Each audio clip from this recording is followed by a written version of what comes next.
6장의 말씀, 제가 가진 성경 구약 성경 519페이지입니다.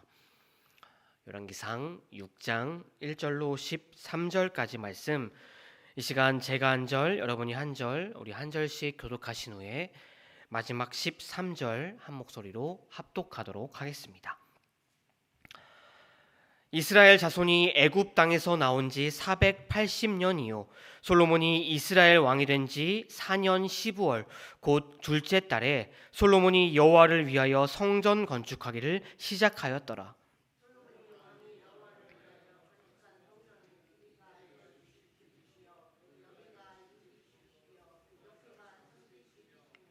성전의 송소 앞 주랑의 길이는 성전의 너비와 같이 20규빗이요 그 너비는 성전 앞에서부터 10규빗이요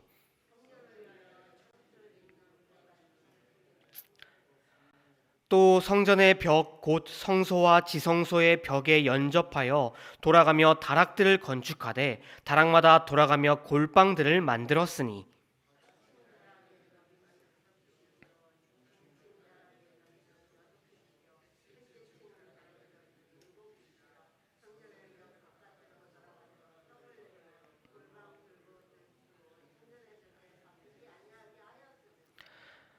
이 성전은 건축할 때에 돌을 그 뜨는 곳에서 다듬고 가져다가 건축하였으므로 건축하는 동안에 성전 속에서는 방망이나 도끼나 모든 철 연장 소리가 들리지 아니하였으며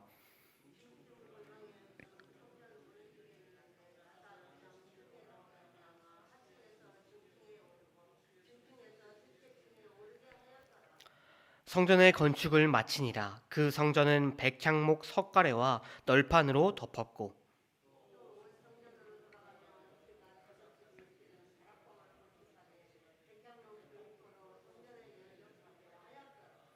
여호와의 말씀이 솔로몬에게 임하여 이르시되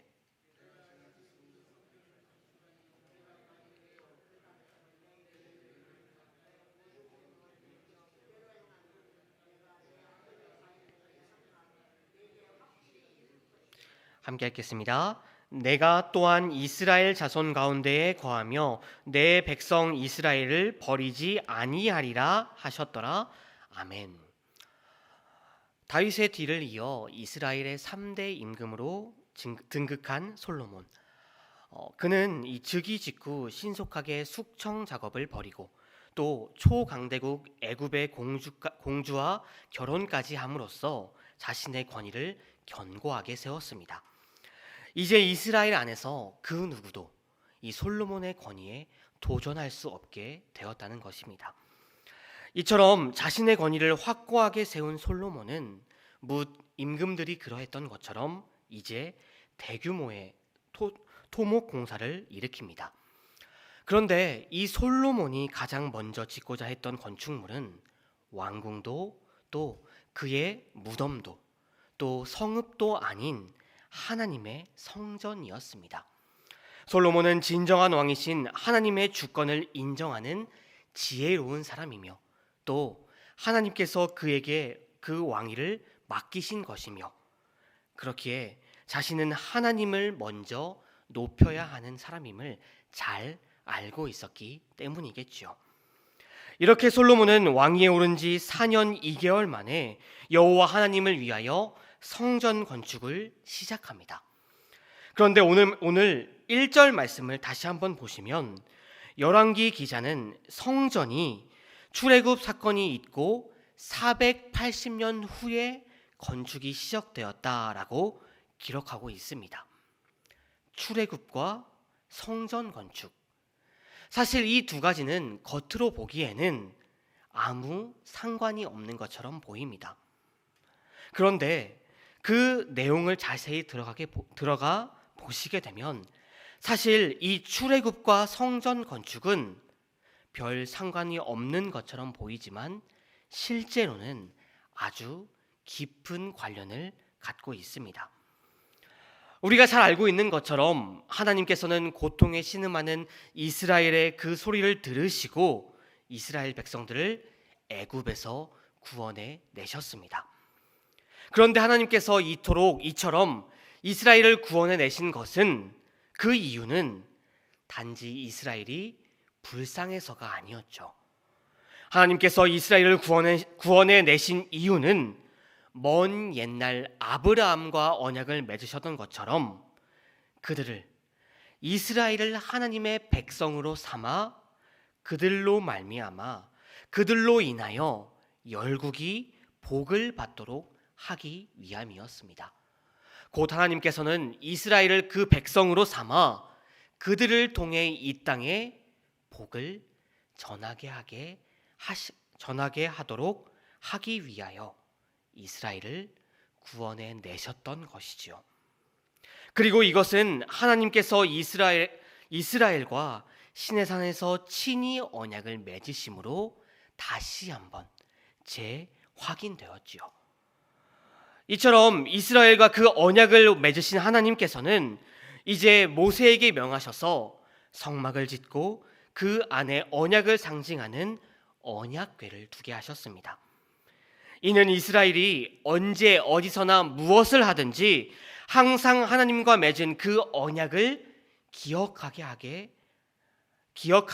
살아가도록 하게 위함이며, 또 하나님께서 그곳에 친히 임재하심으로 이스라엘과 함께 하시기 위함이었습니다.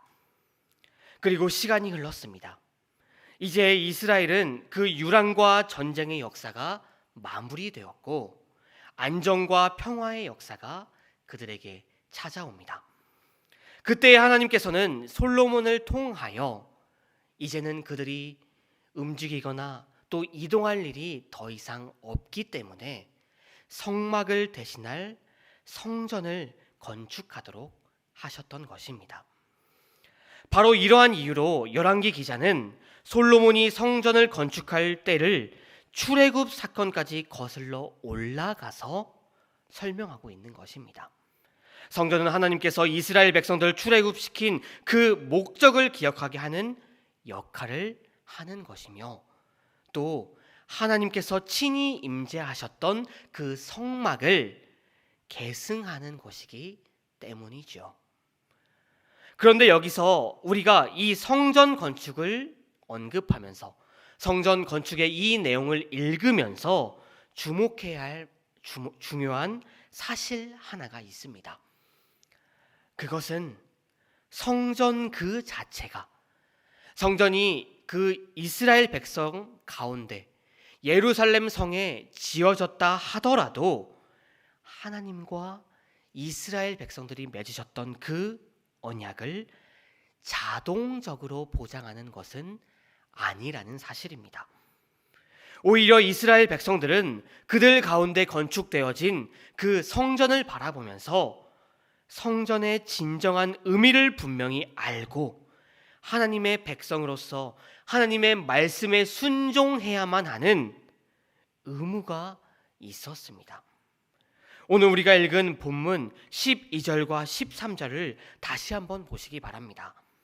내가 지금 이 성전을 건축하니 내가 만일 내 법도를 따르며 내 율례를 행하며 내 모든 계명을 지켜 그대로 행하면 내가 내 아버지 다윗에게 한 말을 내게 확실히 이룩할 것이요 내가 또한 이스라엘 자손 가운데 거하며 내 백성 이스라엘을 버리지 아니하리라 하셨더라.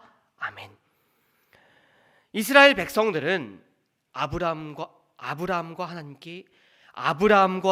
하나님께서 그 언약을 맺으셨던 것처럼 시내산에서 그들의 조상과 그 언약을 맺으셨던 것처럼, 그리고 다윗과 그 언약을 맺으셨던 것처럼 이스라엘은 언약 백성으로서 하나님과 맺은 그 언약을 지키며 살아가야만 합니다.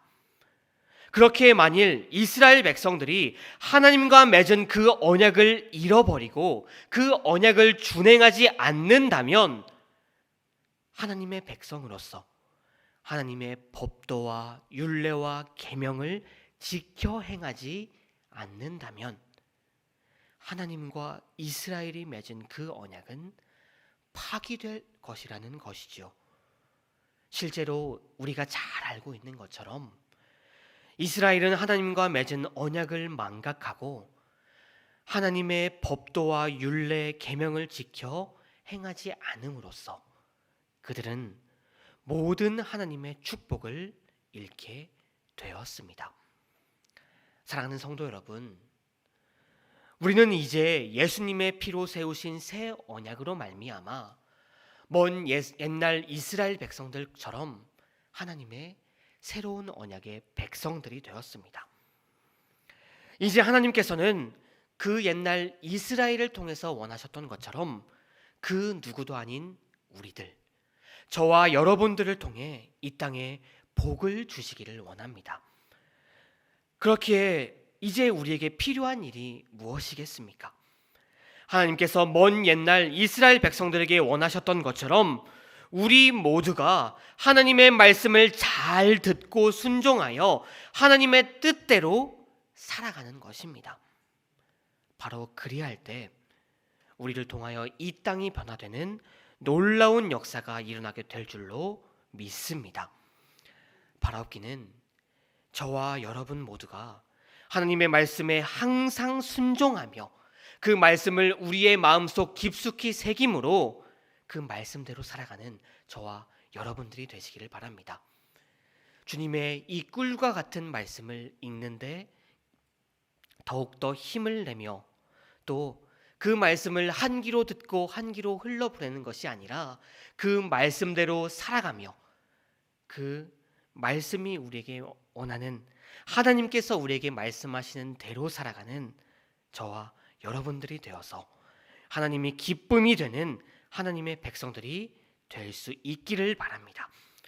그리하여 이 땅에 빛과 소금의 역할을 충실히 감당함으로 세상을 복되게 하라는 그 사명을 잘 감당하는 저와 여러분 그리고 우리 정윤교회가 되기를 주님의 이름으로 축원드립니다. 기도하시겠습니다.